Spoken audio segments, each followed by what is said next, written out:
Yo, what's up? It's your boy coming to you with another review, American Skin. I've been highly anticipating this film. Written and directed by Nate Parker. It's a Spike Lee production. That's all you need to know for me to have excitement and eagerly anticipating this film. The trailer grabbed me by the throat when I seen it a few weeks ago, and I finally got a chance to watch this film. Highly believable, highly relatable, and this film hit me in the gut. Those that know me know I don't have love for the cops. Growing up in Compton, many cops have a dicey relationship to this very day. This film tells you the story about how father and son get stopped on a routine traffic stop. Violence ensues and they shoot and kill his son.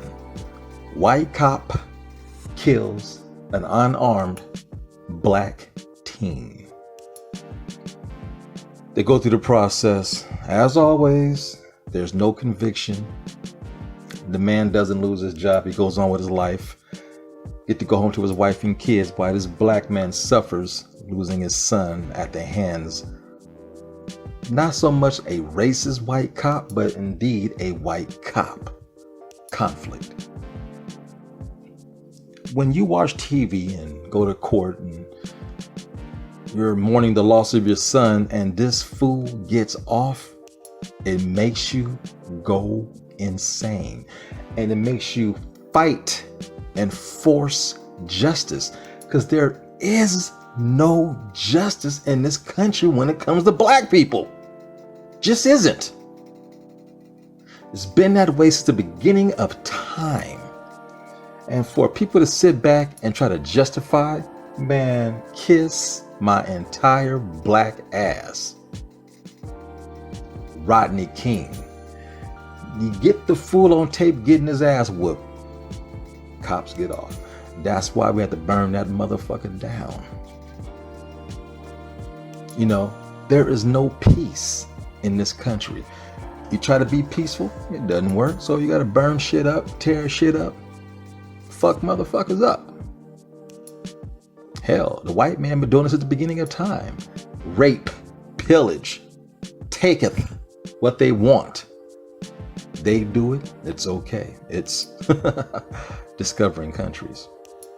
When we do it, we're black thugs, gang members, low-life pieces of shit.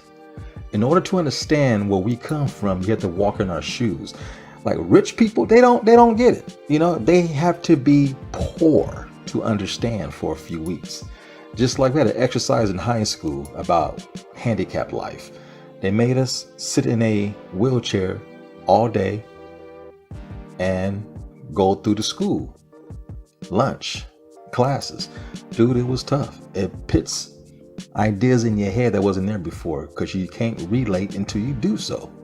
You have to act and be a black person to understand what it's like to be black. Rich people need to be poor. They need to have everything taken from them and be like regular everyday folks. That's why I love that movie, Trading Places, with Eddie Murphy and Dan Aykroyd. Yes, it was a comedy, and but the message was real. White folks who are rich, if you make them poor, they're like everybody else. They will lash out and act a fool. And when you have privilege like that, you know, cops, even though you're not racist, but there's a code between you cops, and you protect each other. You have each other's backs. I understand. Don't like it, don't give a shit. That's why I don't like them motherfuckers. Fuck them. Too many of them are crooked. It needs to be reformed. They need to be retrained. They walk around with a sense of hierarchy.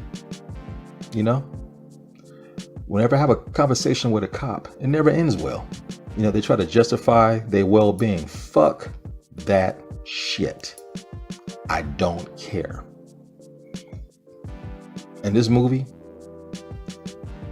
when he took hostage of those cops and people in that precinct, and had his own judge and jury and the convicts came out, it made sense because we never get a fair trial. So why should they? You're getting a dose of your own medicine and you don't like it. This movie was excellent. It's not for everybody. It's going to cause a lot of controversy, which is my type of film. That's why I love Spike Lee and people like Nate, because they push the envelope. They have the uncomfortable conversations we need to have, because there is no conversation right now. It's a one-way street. It needs to be a two-way street. There needs to be stop signs and yield signs in the middle of this conversation. Till we get to that point, it's always going to be the same. Unarmed black guy dies, white cop gets off. Yo, that's my point of view.